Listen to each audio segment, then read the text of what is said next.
ঘরের পুজো কমপ্লিট করে এবার কিন্তু আমি নারায়ণ পুজোর সব কিছু গুছিয়ে নিলাম। আর এই মানুষটা যদি পাশে না থাকে তাহলে কিন্তু আমি একা একা কিছুই করতে পারতাম না। সিন্নি বানাবো দেখে কলা ছুলে দিচ্ছিল। এবার আমি সিন্নি মাখার জন্য বসে পড়েছি। এই যে কলাগুলো যে ছুলে দিল তোমাদের দাদা, এটাকে কিন্তু ভালো করে আমি ম্যারিনেট করে নিচ্ছি।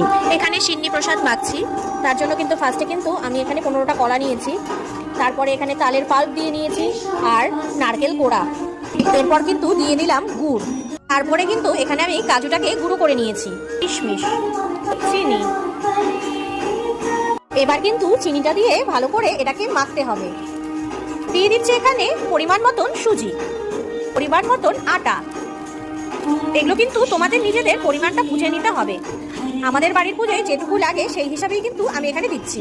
আর এই যে হাফ আমি কর্পূর দিয়ে দিচ্ছি। তারপর কিন্তু আমি দিয়ে নিচ্ছি এখানে ঘি, তারপর দিয়ে দিচ্ছি মধু, দুধ।